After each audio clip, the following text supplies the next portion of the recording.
Good evening, everybody. Welcome back to J Wall Sports. We are back here with another episode. Another. Hey, Pistol, This- our receiver, hit my line.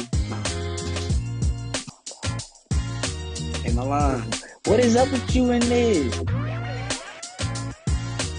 When you bench your seasoned veteran quarterback this late in the season, it's sending a message to the team. Then goes out. And now they want to play with some heart. They want to play with some effort. I see why Doc got fired. If you're not gonna make the adjustments as a coach, you need to go up and get up out of here. Wentz has regressed. And it's a mental. I mean, Disclaimer: he might have some outrageous, Max Kellerman type, things to say today. I don't know what he's gonna say, but the way he's starting off his video is giving me them vibes.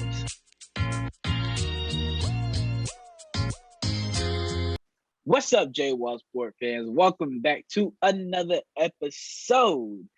As what's always, I got up? my guy. You already know he did. Sean, man, how you doing? Hey, man. I'm doing good. When you keep getting these predictions right, I'm going to keep saying it until I get it wrong. Like Future said, life is good. Hey, man.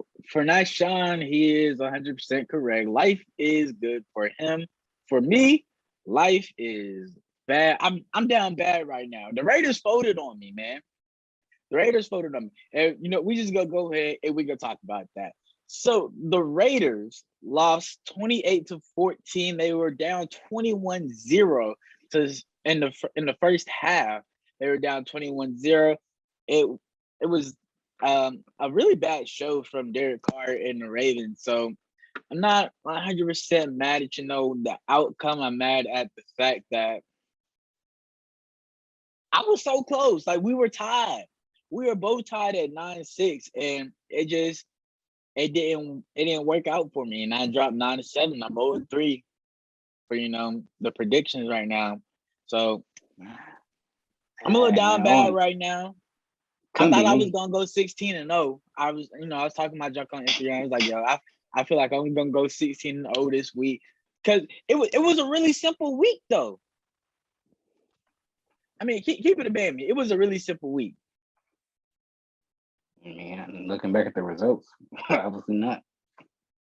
It should have been a really simple week, but a lot of teams folded. A lot of teams folded. Like, I'm gonna pull back up the prediction thing right now, just so I can take a look at it and tell you which teams really folded on me. Okay, Lamar. Shut up. First of all, y'all folded on me. Then the Saints folded because they really should have beat the Giants. The Titans folded.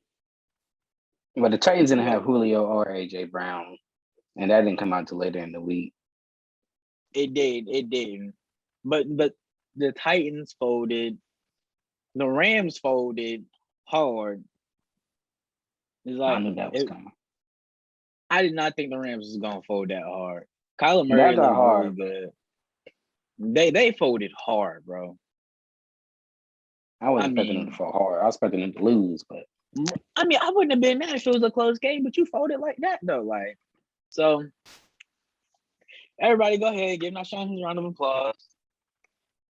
yeah, bro, put some more effort into that, cuz. I need a little pep in your step, little cheer going on, man. No, you get a Yeah, little you round got of applause. smile. You was 10-6 on the week, 35-15 right now.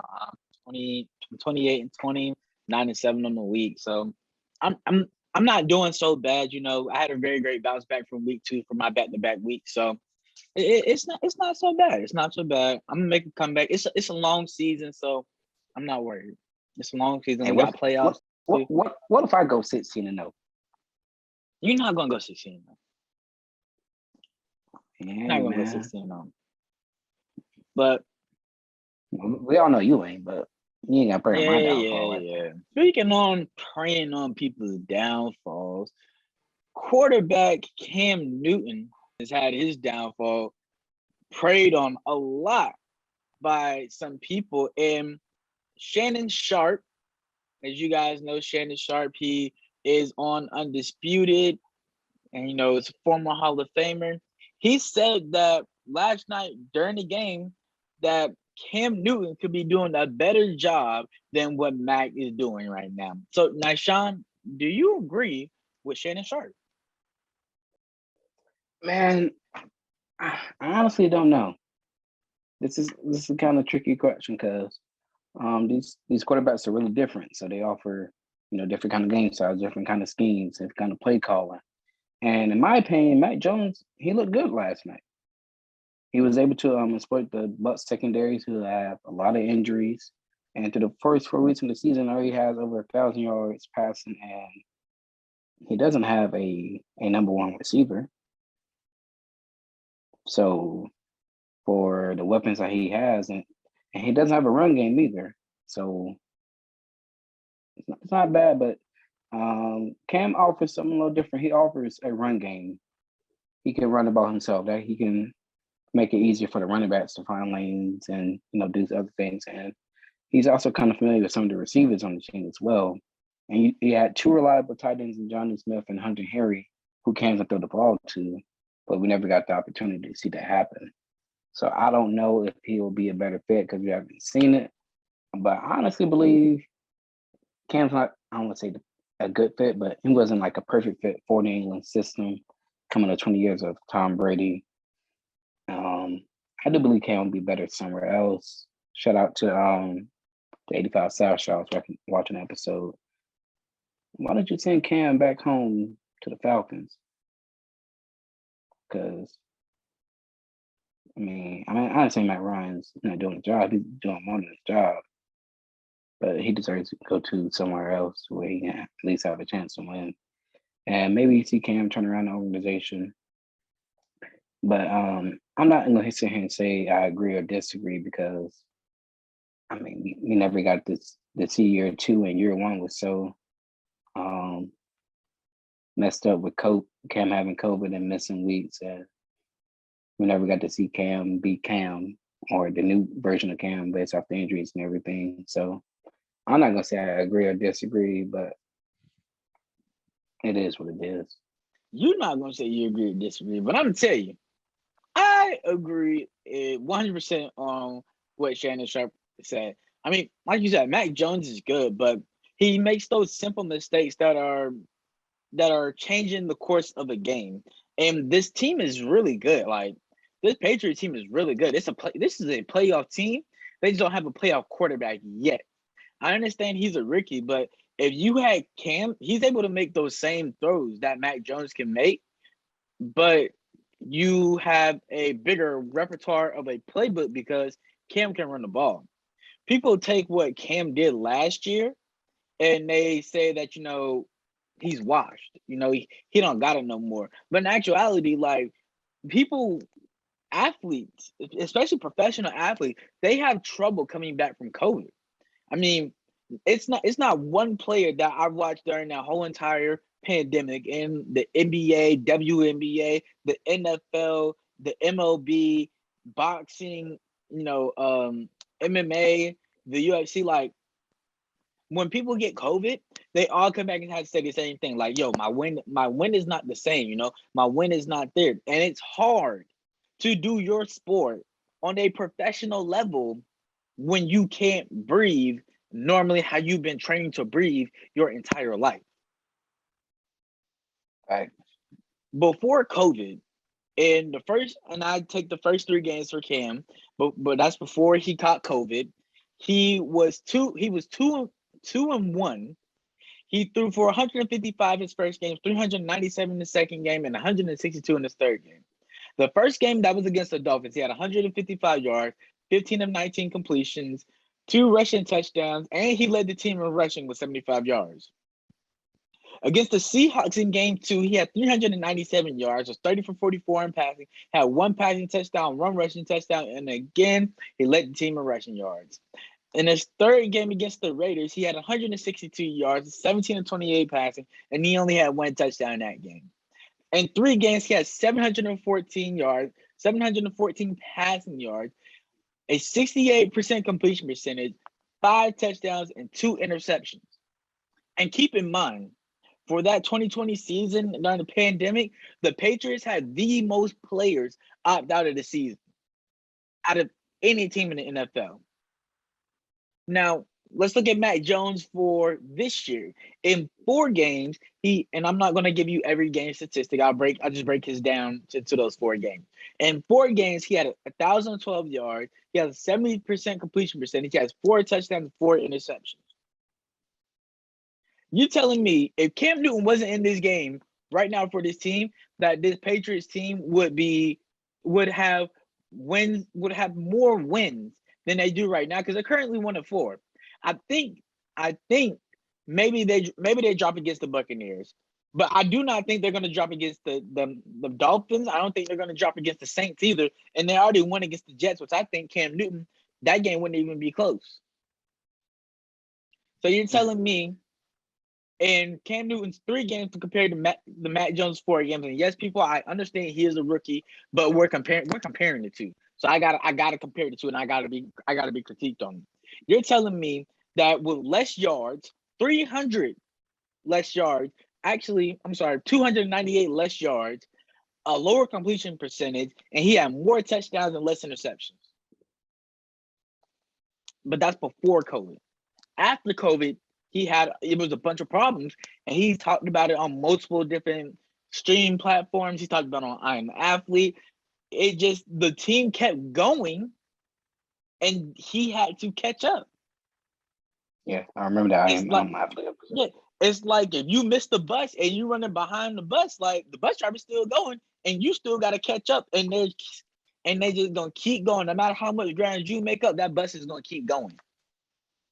So yeah, Cam Newton, he struggled. He's supposed to struggle. That was his first time in the system.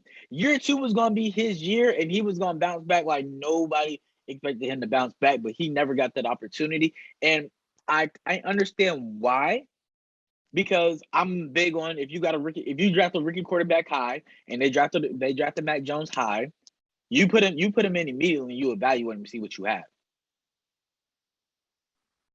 I agree, and I also agree with the take you made. It was just sad to see him not get his real second chance, and now that he's just sitting at home. And like I said, maybe he go back home to Atlanta, or go back to his old coach in Rivera and go to Washington. There's teams that could use a quarterback. I think there's going to be an injury before he can come back. Like somebody's going to get injured, and they're just going to be like, "All right, come on, Cam." Which is sad to say because he still has a lot of talent. Right. Because like he said, he may not be the best quarterback, but he's not number 32. Talk your talk. He's not number 32. Motherfucker, I didn't mean to cut you off. Go ahead, man. You good, man. You good. Love the passion. Moving on to the Cardinals versus the Rams. This week was the last 2 of the unbeaten teams they faced off, and the Cardinals came out on top with a 37-20 victory. Kyler Murray was 24-32 passing for 268 yards and threw 2 touchdowns, while Matthew Stafford was 26-41 passing with 280 yards with 2 touchdowns and 1 interception. Are you more surprised with how well the Cardinals played or how poorly the Rams played?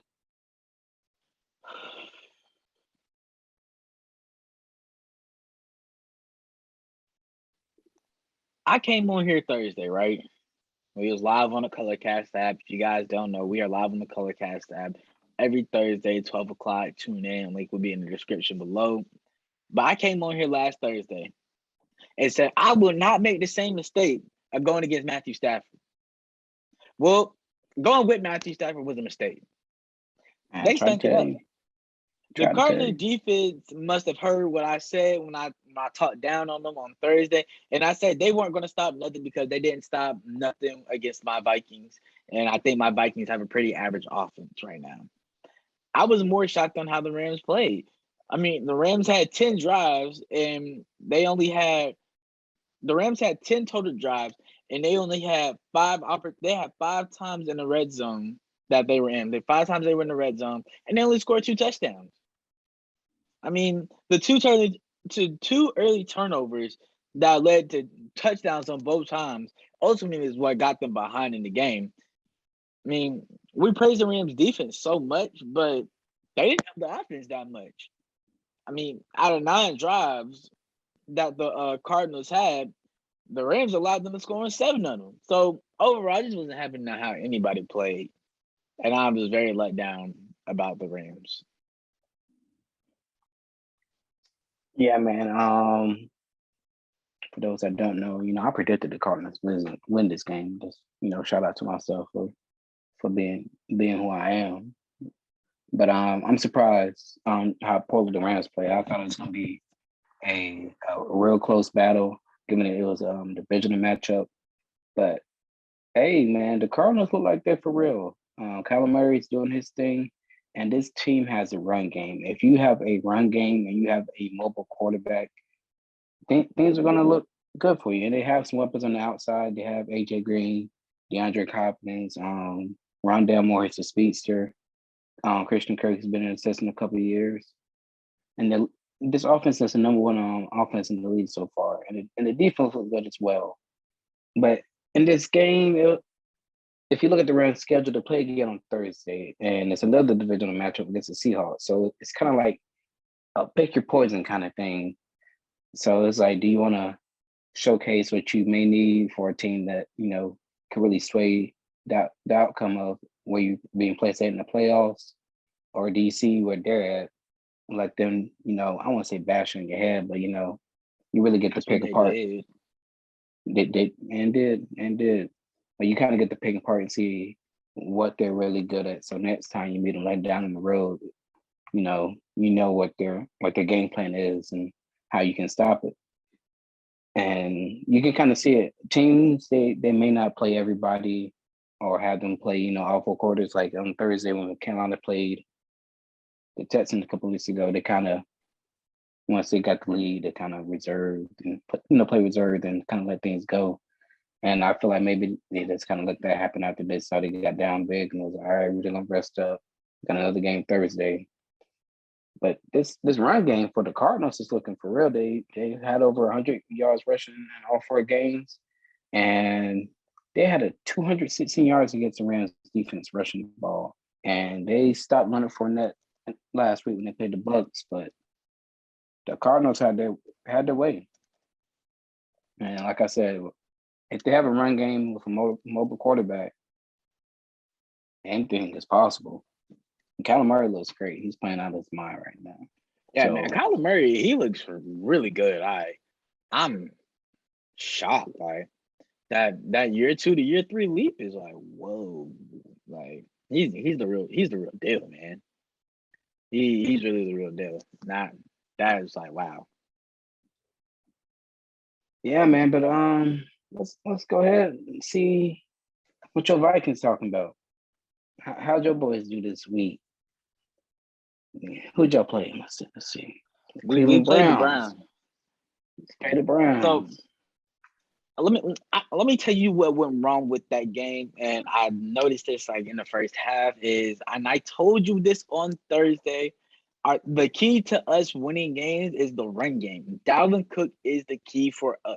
If we can get Dalvin Cook going, we can get Justin Jefferson going, we can get Adam Thielen going, we can get it's a whole bunch of things we can do. We're a very dangerous team if we get Dalvin Cook going. The run game was never there for us. But it was there for the Browns. Dalvin Cook, 34 rushing yards on 9 attempts. Like that, we sort of abandoned the rushing game. If we keep going, we Dalvin Cook, he's elusive. He can break off at least one, and now that sets up the play action. That gets the team guessing. Like the blocking was immaculate. Kirk Cousins, he wasn't really like under duress. He's the best quarterback when he has a clean pocket. We already know that according to Pro Football Focus. But we just couldn't get that. Nick Chubb, he had 100 yards and 21 carries. Like, that's not the best. I mean, but that they were consistent with the run game for him to be able to get there. Justin Jefferson, he was the only receiver with more than 60 receiving yards. Jason Osborne and Thielen, they were the only receivers that had more than 20 receiving yards, along with Justin Jefferson. The defense, they did their job. 11 drives, and the Browns only scored on 3 of them, kicking two field goals and getting the one touchdown. They went for a 2-point conversion, which was good. The offense, they just couldn't score twice. I really feel like the offense let us down. Because Thursday I was worried about how are you going to do with Nick Chubb and Kareem Hunt. We held them to 169, which ain't the greatest thing in the world, but both of them could have ran for 200. Both of them could have ran for 100 on us apiece, and we'd have really been screwed. We kept them out the red zone. We made them punt. What is it? 9 times. Like, what else do you want from your defense? The offense just didn't give us enough. Hey, man. I mean, you said it even a couple minutes ago. You were talking about another game, and you said that your offense is average. Yeah, we have very average offense.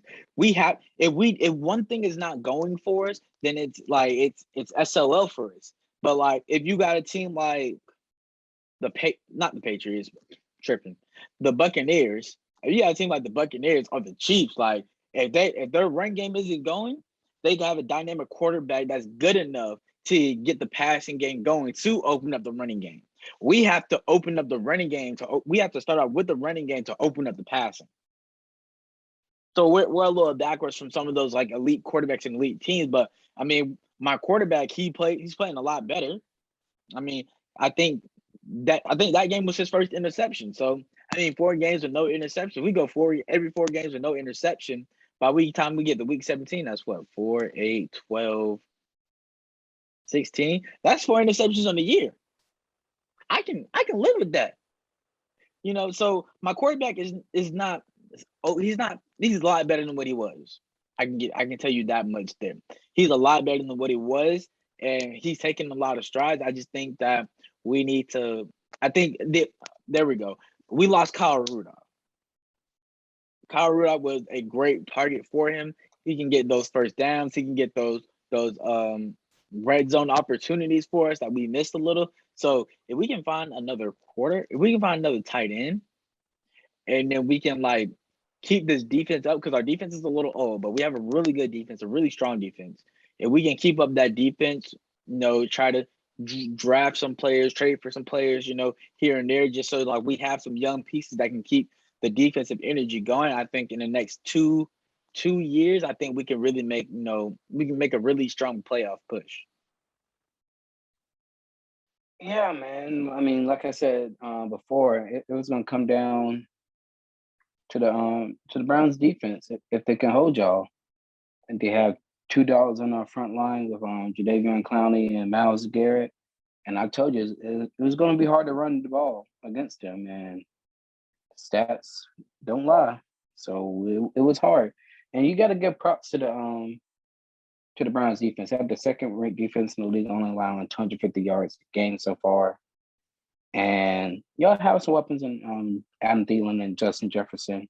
And like you said, Devin could get going. That can open up the whole offense. And they only allowed 7 points throughout the game, which is really good. So it's just y'all gonna have to find a way to be consistent in the run game. Don't abandon it.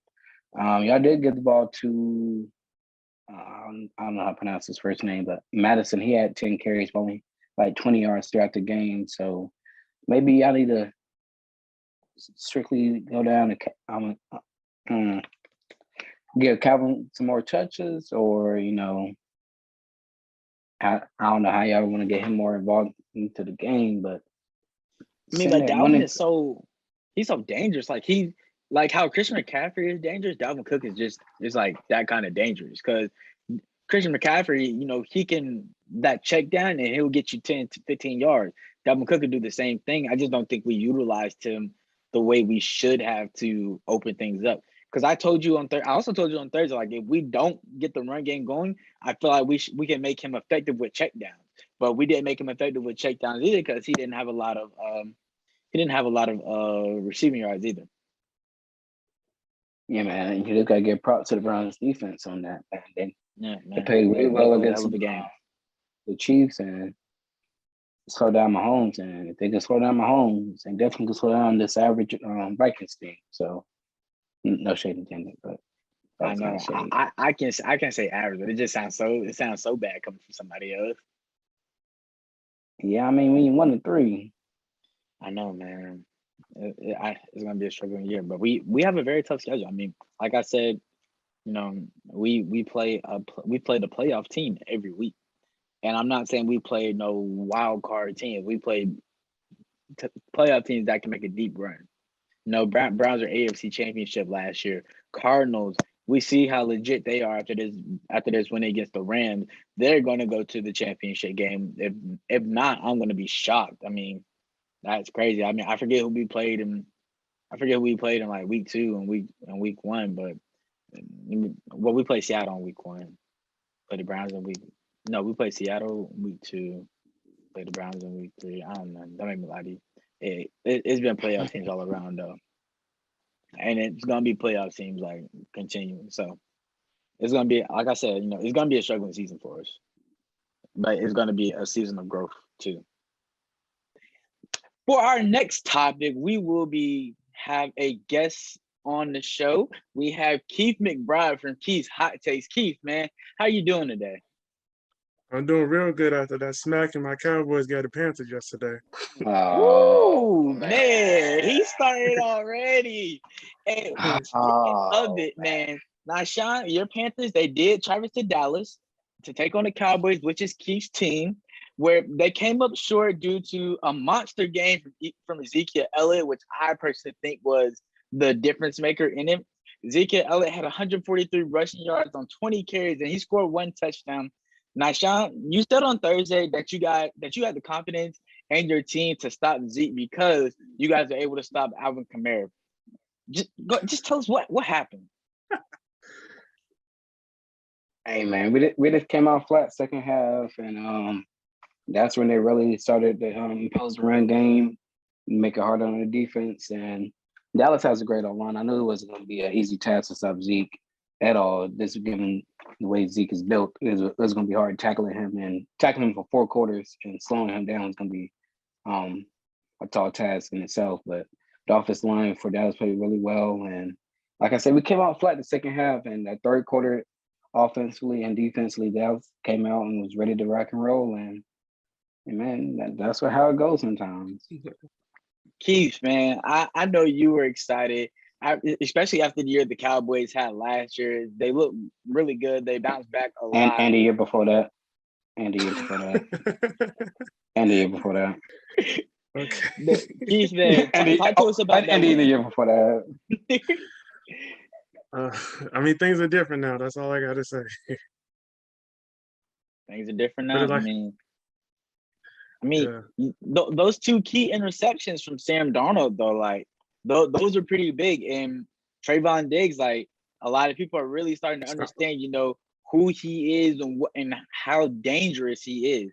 And you talked big to us on Twitter. You was like, y'all really picked against us, but I was Yeah. not expecting that Zeke to run for 143 yards, man. Well, Hey, it don't looked be like calling us out on Twitter either, bro. That's disrespectful. I took a disrespectful. Both of y'all picked against my team, so I had to let y'all know. But you have to take something away. We could just really do whatever we wanted against that defense yesterday.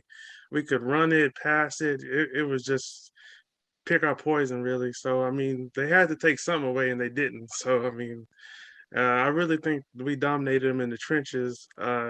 And I think a lot of their stats were overhyped. If you look at their schedule, they didn't face a lot of dynamic offenses. And like Z said yesterday in his post-game press conference, they hadn't seen an offense like ours. And it showed, because we have a lot on offense. And if you take away the pass, we'll just, smash you with the run. So I feel like we just have too many weapons, and they couldn't stop everything. So Nice shine, man. You can go ahead. Hey, I'm gonna let you 2 have it at this one. I'm just gonna let y'all go. So you can go ahead and get your argument back. hey, look, man. First half, it was a really good game. It really second half, you didn't know where the game was going. It could go either way. But our O-line didn't show up from the second quarter to the fourth quarter. Sam Darnold was sacked 5 times compared to Zeke. I mean, not Zeke. Dak 0 times. Yeah. So I mean, that was really the main difference from offense perspective. If you can't have a clean pocket or enough time to make the right reads, then those 2 interceptions are going to come up. So the offensive line really didn't come through. They weren't really consistent. The Panthers weren't in giving Chuba Hubbard the ball more. I felt like they should have given the ball a little bit more once they saw Sam was getting pressured a lot, kind of switch up the offense, trying to keep the defense guessing at some point. But like, I'm gonna give it to Dallas. You know, they did their thing. But we did fight back. We did not give up. We just lost J.C. Horn, who is a shutdown corner, who could have been on Amari Cooper or CeeDee Lamb half the game. And then you have C.J. Henderson, who we drafted, and I traded for this past week, and he only been with the team 10 days, and I don't want to say he got beat on that play, but it was just a perfect pass from Dak Prescott. But you got to think about it. We just lost CMC, and first half, it didn't look like we lost CMC. We looked like a complete team. We gave Dallas some fits, and that one possession where Dallas fumbled the ball twice. The first one, he was down, clearly. I give him that. That second one with the forward progress, I ain't agree with that. that shifted the momentum of the game, and they didn't call forward progress, so he was down. So I'm just like, how is that forward progress? And they ended up scoring on that drive and went up 13-7. And if we would have got the turn, if we got the ball, we'd have had the ball in Dallas territory at like the 30, 35-yard line. And we was rolling. First half, both defenses really couldn't stop anybody. There was 2 75-yard touchdown drives by both teams, and it could have been went either way. But like I said, second half it came out flat. And this thing, man, we're not playing without one of the best running backs in the league, or if not the best running back in the league. And even if we were down 22, having CMC could have changed everything. He changes the whole dynamic of the offense. And like I said before, in the last episode, we know how to play without CMC, and you saw that when we came back in the second half. And all I'm gonna say is we both have the same record, and Dallas has a tendency over the last 20 so years of folding in the playoffs. So folding to get in the playoffs. So we'll see. I mean, we will, but we're gonna keep this going, and we shall see. Because I feel like it's different now. I feel like we're more complete, and we just got too many weapons on offense. If you take away one thing, we'll just do the other, like I said. And on defense, I just love the young guys. They're balling out. We're taking the ball away, and people need to stop trying Trey because it's gonna end up bad for you. That's all I got to say. Now, DJ Moore was picking Trey a little bit in the first half. I mean, he got him a couple times on the curls, but I mean, Trey gonna get you if you keep throwing at him. So I mean, I would choose wisely. I mean, one very important aspect of the game that I really want to talk about, and Nyshawn, you touched on it, was that you guys did not have Christian McCaffrey. And I said that on an earlier episode with us that, if you guys have that 3-headed monster with DJ Moore, Robbie Anderson, and Christian McCaffrey, y'all are going to be a hardcore to stop. And I think not having Christian McCaffrey to hand the ball to, get those 100 rushing yards that you guys probably really missed, and he can catch it out of the backfield. Keith, like, when you saw that Christian McCaffrey, wasn't going to be in the game for the rest of the time, or he was out, was there a little bit of a sigh of relief for your defense, or are you a solid the whole way? Honestly, I wanted to beat them at their best, because I feel like people are gonna discredit that win yesterday and say, "Beat them boys." I hate it honestly because I wanted to beat them at their best. I know people are going to discredit that win because we beat them without 2 of their best players, but no, I didn't want them to be without Christian McCaffrey. Because I wanted to beat them with Christian McCaffrey so we can make a statement. So I really think linebacker or safety y'all put on him was slowing him down. I'm gonna tell you that right now. I like Michael Parsons' chances. That'd be interesting, but really, that was his first game playing linebacker. Yeah, I didn't really like that. He'd be on the front line.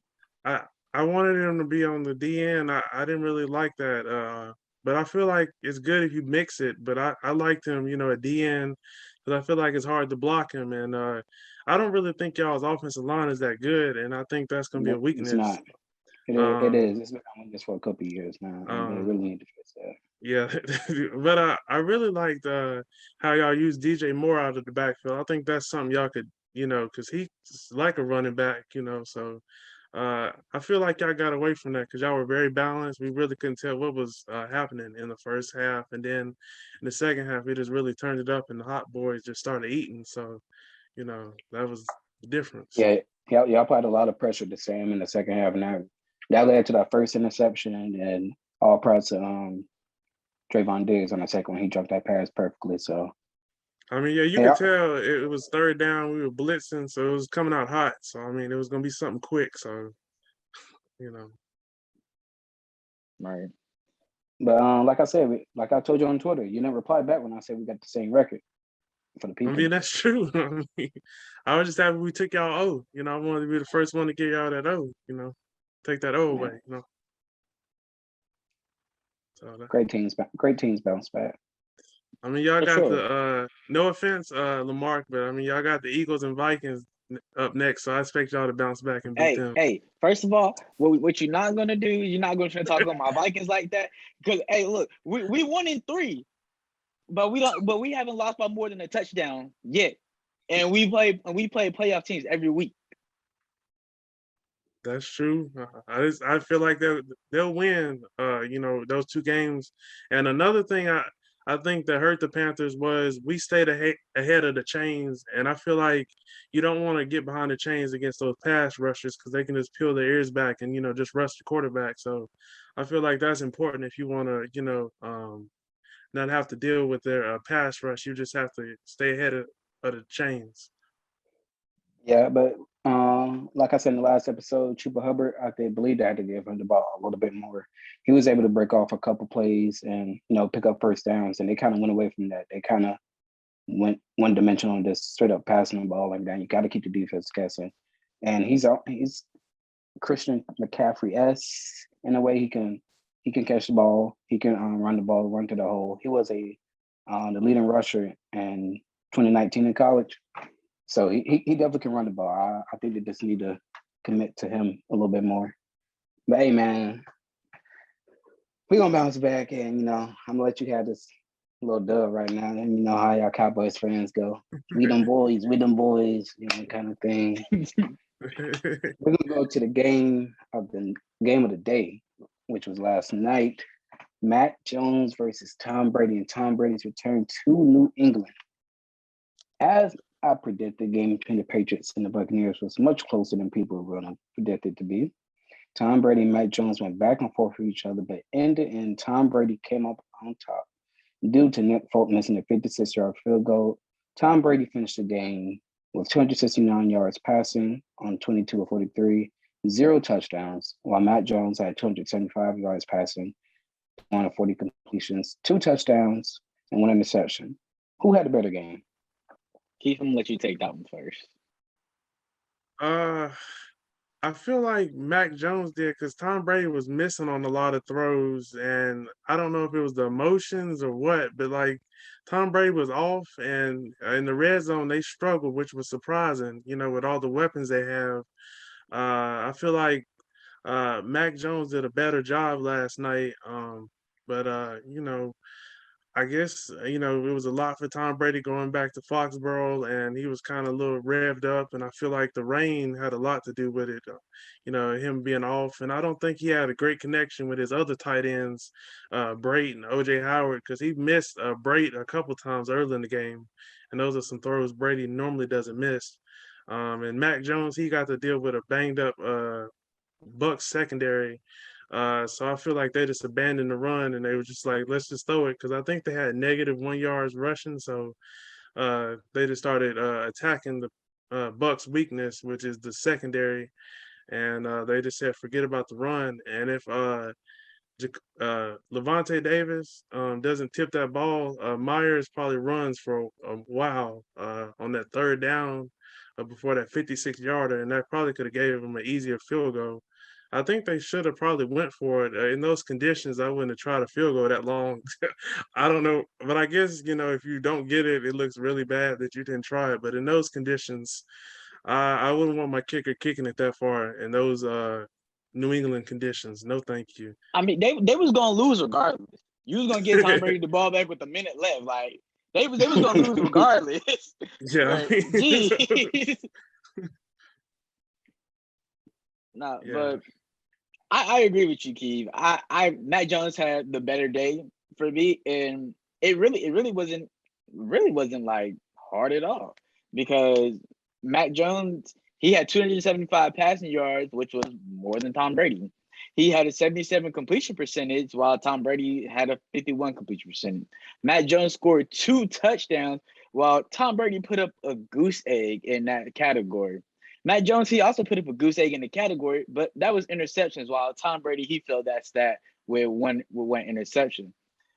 Now, I think we'd be talking about this so much more if Bill Belichick didn't screw it up and go for it on 4th and 3. Because like I said, if Nick Folk, if he drilled that kick and put them up 2019, Brady still has a minute left to go down and get his team in field goal situation. Like, how many times in 20 years at Foxborough, when Brady and Belichick were together, have we seen this exact same scenario? Like, Belichick be on the sideline smiling because he already knew what was going to happen. So why would he give Brady the same treatment? Like, yo, like, all right, like I didn't just watch him do this for 20 years straight. Like, it made no complete sense to me. As soon as they put Nick Folk in the game, I was mad because I was like, they're gonna lose. And lo and behold, he missed the kick and they lost. I thought he was about to hit it though, but then it went left real quick at the end. It just like yeet, and I was like, dang. Yeah, man, I'm gonna have to agree. Mark said it all. He just looked better, and he was able to make the proper reads and keep drives going, which was really key. And like you said, Bucks had a lot of injuries in the secondary, and he took advantage of that. And you got to think, Tom Brady technically has like 2 number 1 receivers he can throw the ball to any day. Matt Jones has no number 1 receiver at all, At all. in my opinion.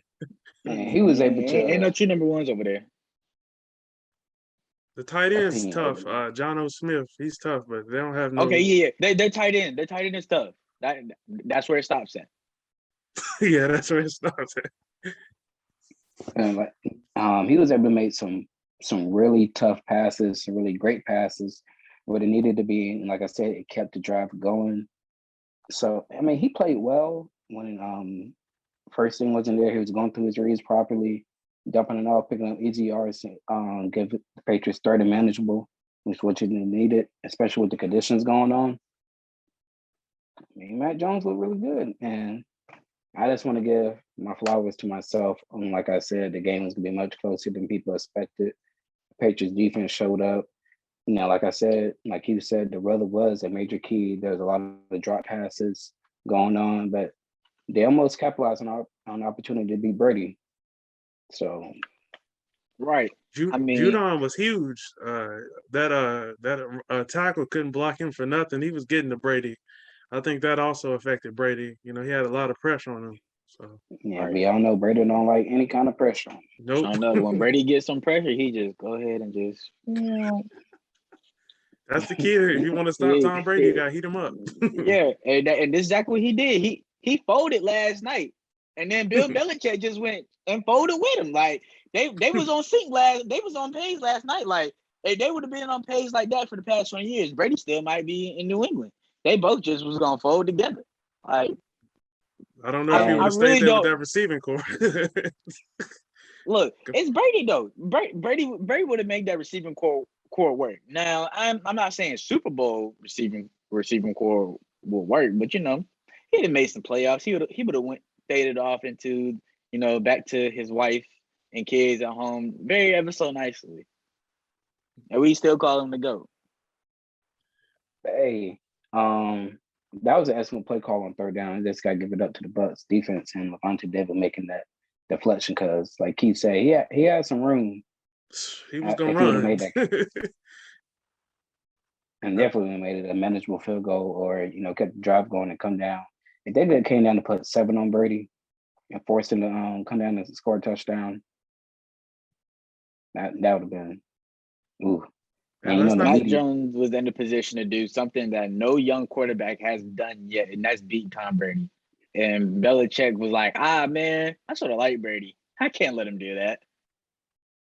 Geno Smith So- did it. I was just about to say that. Okay, since Geno Smith. I didn't even remember that, but he did. Yeah, since Geno Smith. And, like, because you got to think about it, Patrick Mahomes, he's 0-2 against him. I don't think Lamar Jackson has played against him yet. I think Justin Herbert played against him last year. He did? Oh, well, he took an L.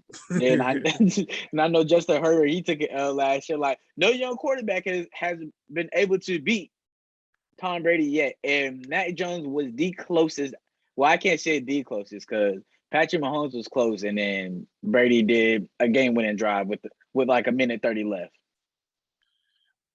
And let's not forget, AB dropped that touchdown. Brady dropped it down the pipes, and it slipped out his arms. I think the weather had a lot to do with that. So yeah, it was pouring by then. In the final two drives by both teams, it was pouring. I don't see how them people could pay all that money and sit out in the rain. I don't love Tom Brady that much. No, thank Better you. than me. But that was a good game. I might have sat out there. If they was giving out some ponchos, I would have sat out there. I'd be cool with that. But I'm glad because I thought it was going to be a blowout. I said that on my show. I thought it was going to be a blowout. But I'm glad I thought it was too. It should have been a blowout.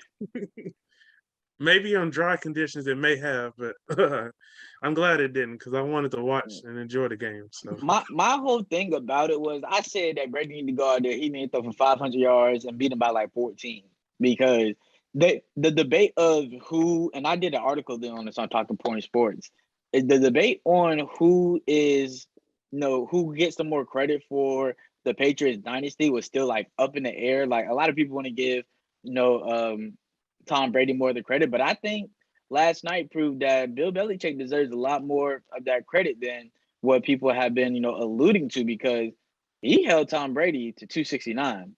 He held Tom Brady to 0 touchdowns. It was raining, but still, I mean, name another defensive coordinator that probably would have been able to do that. But it seems like the Like Patriots. I said, that Patriots. Go ahead, Keith, my bad. Oh no, I was just gonna say it seems like the Patriot coaches, they seem to do well against Tom Brady. I know in the broadcast they said Brian Flores does good against him and Matt Patricia did. So maybe it's something about the Patriot coaches. They just know how to attack Brady and attack his weaknesses. Oh man. Like I said last episode, the Patriots defense is ranked top 5 in the league, so they know how to play. And a lot of those defenses helped Tom Brady win a championship. So for sure. Exactly. Like Shannon Sharp said it. I forget when he said it, but it was at one point in time that the Patriots defense in the playoffs, when in fourth quarter, they averaged 3 points allowed. 3 points. That's tough. That was a bad Super Bowl. No, the defense allows 3 points. Yeah. In the fourth quarter. So that's tough, man. But that's all we got for you guys today. We appreciate you guys for tuning into another episode of J-Wall Sports. If you guys have not followed Keith on Twitter, Keith, you can go ahead and shout yourself out. It's official _ Keith 3 on Twitter, and the show page is at Keith's Hot Takes. So give us a follow. Yeah, if you guys haven't, go ahead and follow him. Hit the subscribe button, blow up the notification bell, blow up the comments and likes for him, and do the same thing for us. Go ahead. Yeah, do that. For sure. For sure, yeah, for sure. And we out. We out. Appreciate you, Keith. Yeah, appreciate you, Keith. Even though he's talking that junk.